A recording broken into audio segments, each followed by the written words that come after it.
Good morning, students. Civil Engineering BTech, fourth semester, hydraulic machine subject, and the topic of Buckingham Pi theorem, and we will continue the numerical of the Buckingham Pi theorem. इसका numerical हमारा बच रहा था, वो हम इसको finish कर देते हैं आज. ठीक है, तो न्यूमेरिकल में हमने पाई वन की वैल्यू यहाँ पर निकाल ली थी. न्यूमेरिकल में पाई वन की वैल्यू निकाल ली थी. यहाँ पर पाई टू की वैल्यू निकालेंगे, और पाई टू के लिए हमारे पास जो पैरामीटर्स थे वो ये थे ना, रिपीटिंग वेरिएबल. कौन कौन से लिए थे हमने repeating variable? L, V and रो.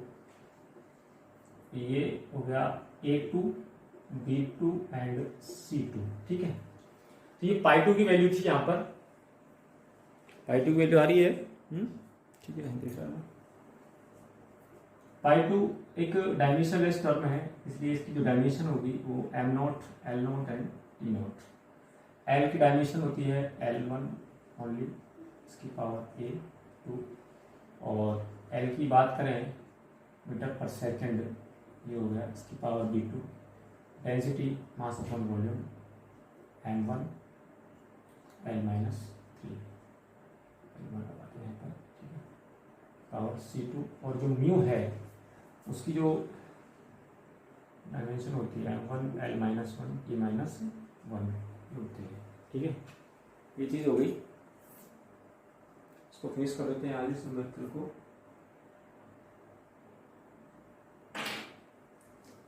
इसके बाद हम क्या करेंगे, फॉर एम के लिए हम बात कर रहे हैं.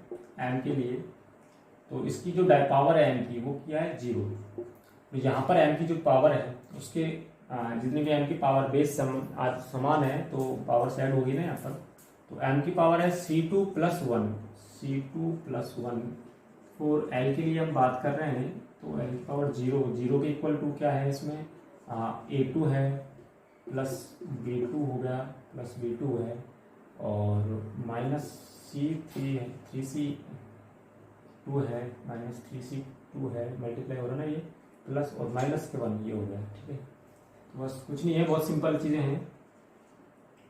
एंड टी के लिए हम बात करें तो इसकी जो टी की पावर 0, यहाँ पर टी की पावर माइनस B2 हो गया, और यहाँ पर -1 आ गया. ठीक है, ऐसी दो चीज़ें हैं. यहाँ से हमने C2 निकाल दिया, C2 की वैल्यू -1 हो गई. यहाँ से हमने B2 निकाल दिया, B2 की वैल्यू भी -1 हो गई, और B2 और C2 की वैल्यू भी मैं यहाँ पर पुट कर देता हूँ, है ना. तो मेरे पास ये वैल्यू आ जाएगी A2 और -1 माइनस प्लस 3 और -1, तो ये हो जाएगा -2 + 2, है ना. बस 2 मतलब इधर चला जाएगा. तो A2 की वैल्यू आ गई मेरे पास. यहाँ पर A2 की वैल्यू आ गई क्या, -2. ठीक है, -2 नहीं -1. ओके, यहाँ पर A2 की वैल्यू आ गई -1. तो सभी की वैल्यू इक्वल है B2, A2 एंड C2. अब कुछ नहीं करना है, इसमें वैल्यू इसमें वापस से अगर पुट करनी है तो यहाँ पर पाई टू की वैल्यू आ जाएगी. L की पावर कितनी है -1, B में भी -1 आ रहा है, और रो में भी ये ऊपर -1 आ रहा है, और म्यू यहाँ पर है. तो इसको हम आगे सॉल्व करेंगे तो पाई टू की वैल्यू हो गई म्यू अपॉन LV रो. ठीक है, तो ये पाई टू का आपका आंसर आ गया. तो मैं यहाँ पर नीचे पाई टू की वैल्यू लिख देता हूँ कि mu upon LV and rho, ये आपका पाई टू का आंसर आता है. ठीक है, यहाँ पर ये वैल्यू निकल के नोट डाउन कर लीजिए इसको.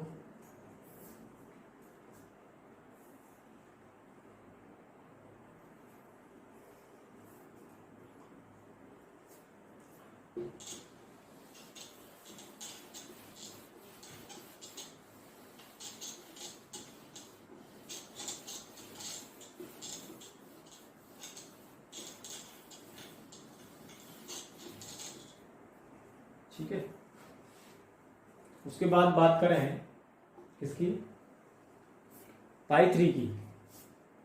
पाई 3 के लिए हम बात कर रहे हैं. पाई 3 का मतलब यहाँ पर वही LV and row. A3, B3 और C3 इसकी पावर्स हैं A3, B3, C3 दिख रहा है ना. थोड़ा सा कर देता हूँ, L B and row A3 B3 C3 और मल्टीप्लाई में लास्ट टाइम कौन सा वेरिएबल बच रहा था इसके अंदर, ग्रेविटेशनल एक्सीलरेशन बच रहा था, ग्रेविटेशनल एक्सीलरेशन बच रहा था। ये पाई की कंडीशन से हुई डायमेंशन लेवल वाली कहानी सेम है सब कुछ। L1 की पावर A3 मीटर पर सेकंड वाला काम B3 और जो है M1 L-3 की पावर C3 मल्टीप्लाई में ये आ गया मीटर पर सेकंड स्क्वायर होती है इसकी डायमेंशन मीटर पर सेकंड स्क्वायर, ठीक है। कंपेयर करेंगे 4M के लिए बात कर रहे हैं हम,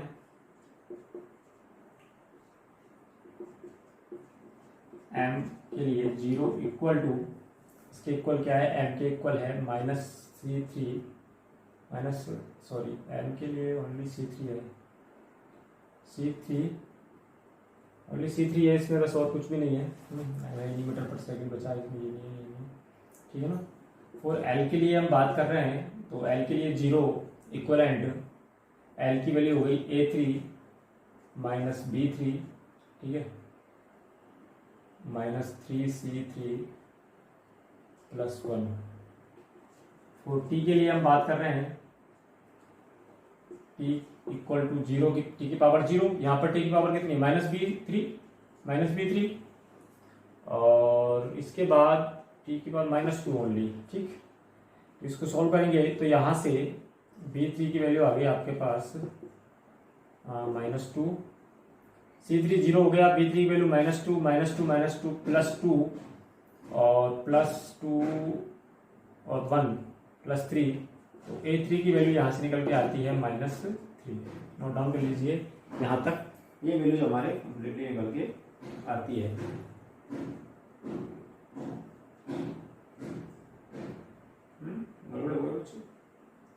माइनस B2 की वैल्यू -2 है ना, एक सेकंड, प्लस L के लिए है ना TL लगाएंगे तो +B3 आएगा यहाँ पर और ये +B3 आएगा तो इसकी वैल्यू कितनी हो जाएगी, -2 और 5 4 क्या आ रहा है आपका, नोट डाउन करो स्क्वायर तक,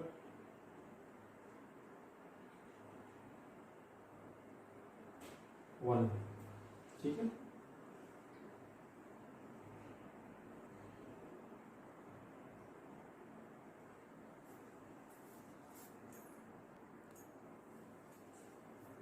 चलिए ठीक है,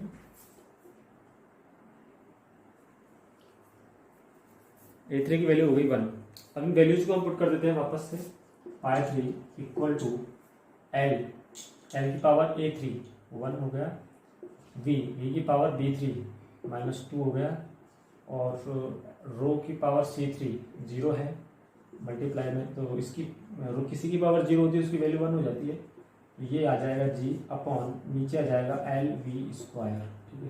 तो π3 की वैल्यू हमारे पास ये निकल के यहाँ पर आती है G अपॉन LV², ठीक है। इतना हो गया अपना,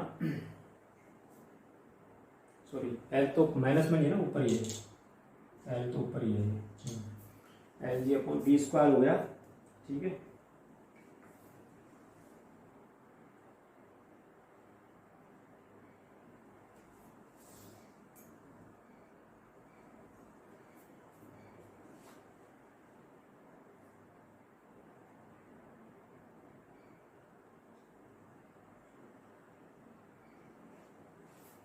इसके बाद हमने क्या करना है,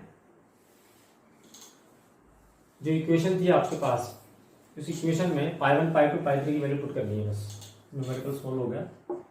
फंक्शन ऑफ π1 π2 एंड π3 की वैल्यू इक्वल टू 0 थी, तो यहाँ पर हमको इस π1 π2 π3 की वैल्यू पुट करनी है R अपॉन L² V² रो कोमा म्यू अपॉन LV रो कोमा LG अपॉन V², ठीक है। ये वैल्यूज हमको यहाँ पर पुट करनी थी एंड देन इक्वल टू 0। यहाँ तक इसको करने के बाद L R upon L B square, इसको हम इधर ले जाएंगे तो क्या हो जाएगा, फंक्शन के टर्म में चल रहा है चीजें सब, फंक्शन ऑफ, ये हमारे पास वैल्यू निकल के आ रही है।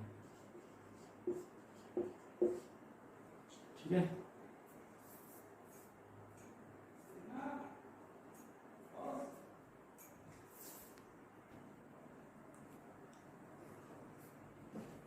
After that R square upon L square B square rho phi of function of mu upon L B rho comma L G upon P square. ठीक है, तो हम इसको दूसरी टर्म में भी लिख सकते हैं, इसको फंक्शन है तो इसको हम एक रिवर्सिबल वे में भी नोट डाउन कर सकते हैं, अपॉन म्यू और V square upon L G. ठीक है, और उसके बाद फिर V square upon L G, ये सभी फंक्शंस की कहानी है, आपको ज़्यादा इसमें दिमाग लगाना नहीं है, आपका आंसर यहाँ तक भी सही था।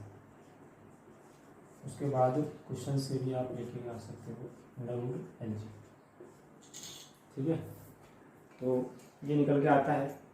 उसके बाद यदि मैं इसको मल्टीप्लाई कर दूँ इस वैल्यू को, ये तो है ही ऐसे कैसे, तो आर इक्वल टू इस वैल्यू को यहाँ पर तक मल्टीप्लाई कर देते हैं, L square B square rho function of L V rho upon mu comma V upon under root L G. ठीक है, तो ये आपका एक रिलेशन कंप्लीटली निकल के आता है। ठीक है, सबसे पहले बंगिंघम पाइथागोरस के अंदर में जो बेसिक्स है, जो तक हमने, ये आरटीयू के एग्जामिनेशन के लिए बहुत ही इंपॉर्टेंट टॉपिक है और यहाँ से न्यूमेरिकल बनता ही बनता है। तो बेसिक्स में बता देता हूँ इस न्यूमेरिकल की हमने स्टार्टिंग कैसे की, एक बार इसको नोट डाउन कर लीजिए। जैसे कुछ बेसिक स्टेप्स हैं वो मैं एक बार अगेन रिपीट कर देता हूँ पूरे न्यूमेरिकल के लिए।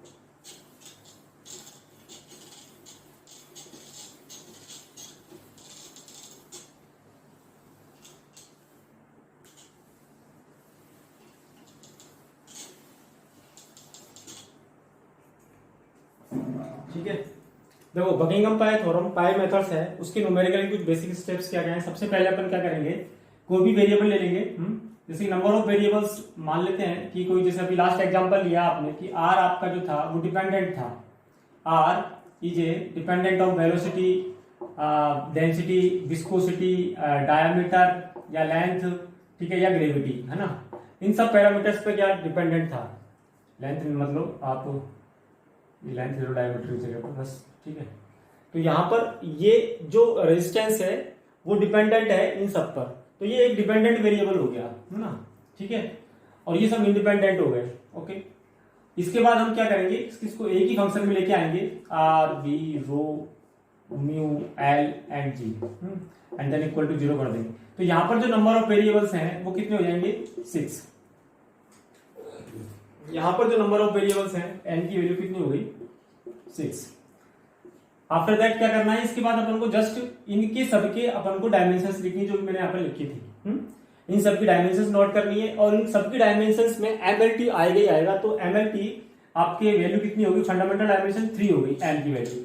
तो n minus m is the dimensionless term, is the dimensionless term. ठीक है, ये ध्यान रखना है आपको, n minus m is the dimensionless term. तो n माइनस m कितना हो गया, 3 बचा। तो यहाँ पर जो डायमेंशनलेस टर्म है पाई 1, पाई 2 एंड पाई 3, यहाँ पर डायमेंशनलेस टर्म के रूप में हमने दे दिए हैं। पाई 1, पाई 2 एंड पाई 3 डायमेंशनलेस टर्म के रूप में यहाँ पर हमने दे दिए हैं, और इन्हीं को हम एक अब वैल्यू पुट कर देंगे इन सब की। भाई ये सब चीज पाई 1, पाई 2, पाई 3 की टर्म में इनबिल्ट हो गए, है ना। ये जो जितने भी वेरिएबल्स हैं ये सब पाई 1, पाई 2, पाई 3 की टर्म में आ गए हैं। अब इनको ऊपर नीचे करके डायमेंशनलेस बनाना है बस, जस्ट।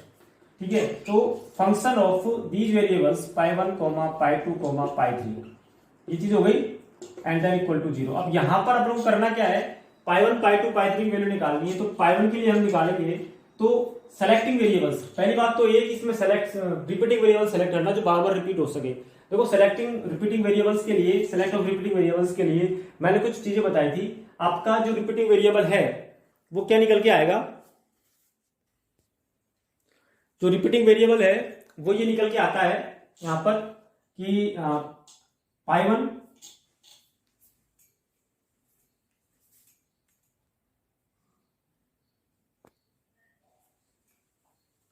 पाई 1 की वैल्यू क्या आ जाएगी यहाँ पर रिपीटिंग वेरिएबल के लिए, कौन कौन से आएंगे रिपीटिंग वेरिएबल्स।